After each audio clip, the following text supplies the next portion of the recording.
Well, it's very strange. No, your eyes are not deceiving you. I think right now everyone's watching going, Robert Osborne's talking to Gilbert Gottfried? It's the next TCM guest programmer. Well, it's so interesting that you have an interest in classic films. But do I really like this movie, or am I just showing off? The off-the-wall comedian has selected a truly unique night of films. It's just one of those movies that's hypnotic. Even the scenes that don't have horror happening are kind of disturbing.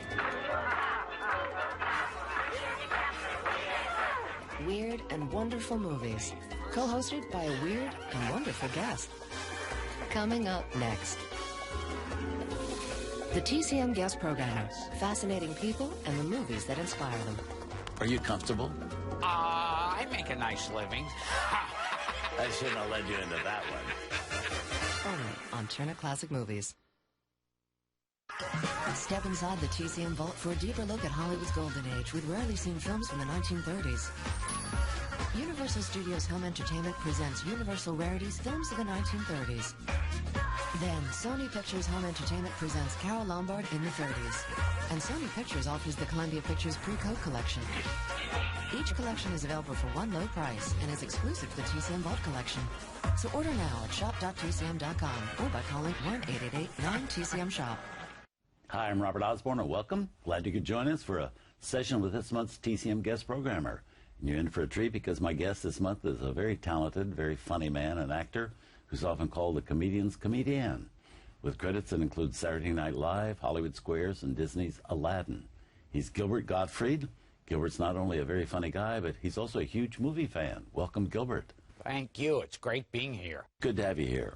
He's chosen 4 films from the TCM Vault for us to see, and they're films that have in some way either inspired him or movies he's never been able to forget, he says. And his first choice is the first movie adaptation ever done of a novel by John Steinbeck. It's Of Mice and Men, movie made in 1939, starring Burgess Meredith, Betty Field, and Lon Chaney. Now, is this a favorite movie of yours? It's an unusual selection for you. It's interesting about this is that I have no out-and-out monster movies that I'm going to be showing. But when I was a kid, like the best film school in the country was in your living room. Because TV back then had all the old movies. Right. One station had gangsters, the other had monsters, musicals. And I fell in love particularly with the old Universal monster movies, you know, with Karloff and Lugosi and Chaney Jr. Right. And I remember watching a movie with Chaney Jr., and my father said to me, you know, he was in a movie called Of Mice and Men where he plays a bulvan, which is a Yiddish expression for a bull. And because, you know, strong like bull. And it's funny, Chaney Jr. gets maligned as an actor. Right. He's looked upon as, oh, he was the untalented hack son of the big silent screen star. And this movie, he gives an amazing performance. Yeah, great performance. Along with Burgess Meredith, who was, depending on what your age group is, it's like he's either the Penguin in Batman or the trainer in the Rocky films. It was Louis Milestone. Right, one of the great directors. Yeah, who also All Quiet on the Western Front, Right. so he was great. And also, I think this is the first time in a movie where the action starts and then the title comes on. Could be.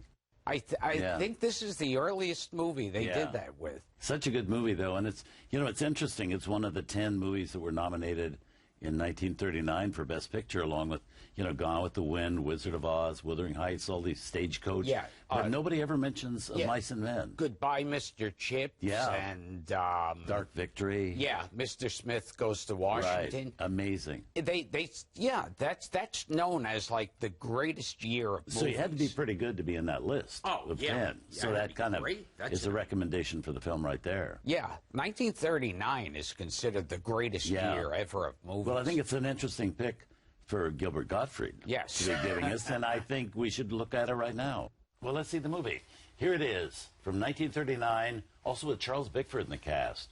Here's Of Mice and Men.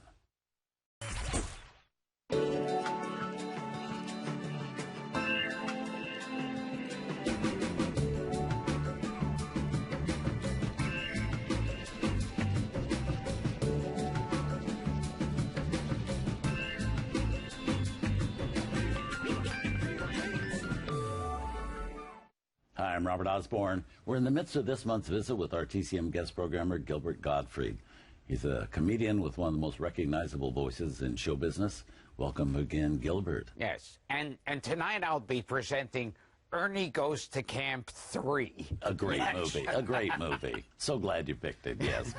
Now, the next movie Gilbert has actually chosen for us is a actually grim and quite emotional drama from Columbia Pictures in 1968, starring Burt Lancaster and called The Swimmer.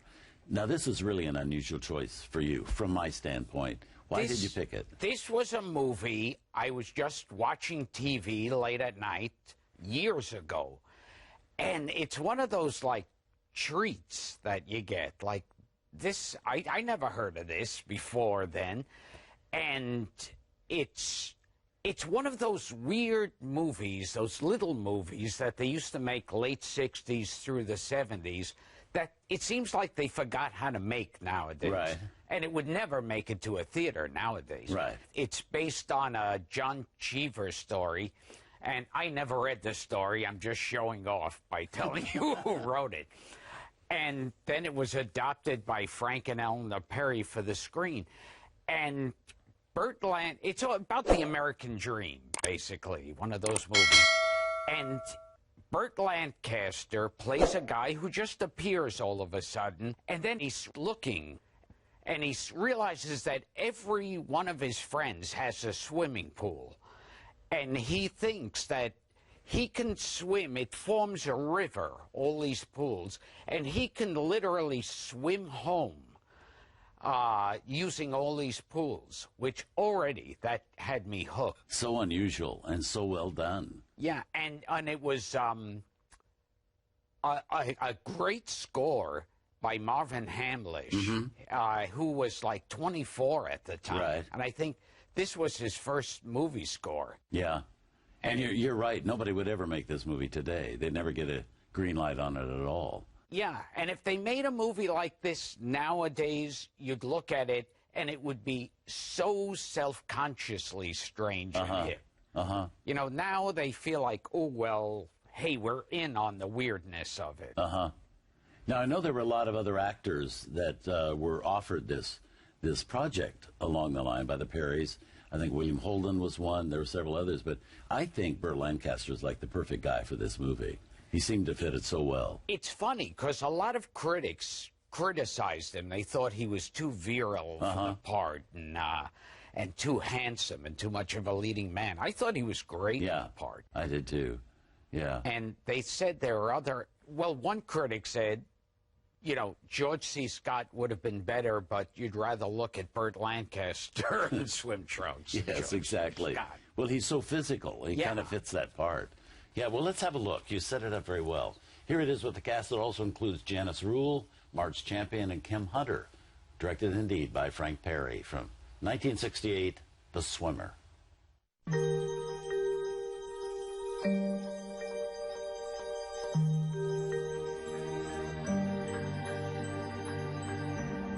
Hi, I'm Robert Osborne. Thanks so much for being here with us. Our TCM guest programmer this month is a talented performer known today by audiences of all ages as the voice of Iago the Parrot in Disney's animated film and TV series Aladdin. He's an actor, a comedian, and a classic movie lover. He's Gilbert Gottfried. Thanks for being here, Gilbert. Oh, thank you. It's nice to have you in that chair. Oh, yeah. Are you comfortable? I make a nice living. I shouldn't have led you into that one. For his third movie, Gilbert's picked an unusual horror film from 1932 about the circus. It's director Todd Browning's Freaks. Now, what makes this an important film to you? Well, this is odd, because this is another case in much the same way through old monster movies got me interested in watching Lon Chaney Jr. in Of Mice and Men. Yeah. Well, Todd Browning made Dracula, and that, like, started off the new Universal monster franchise. It was that big a hit. And then he followed it with Freaks. And he was an old carnival worker, Todd Browning.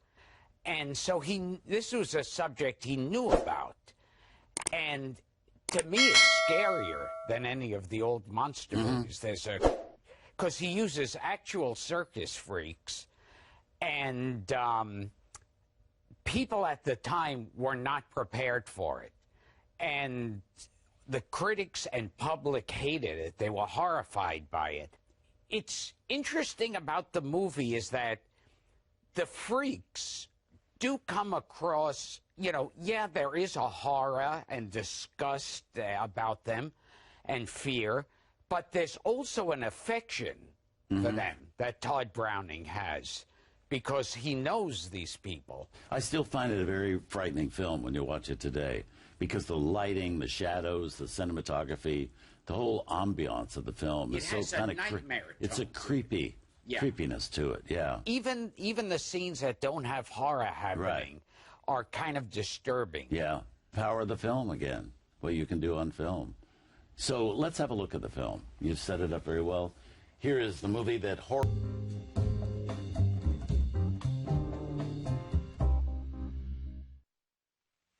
Hi, I'm Robert Osborne.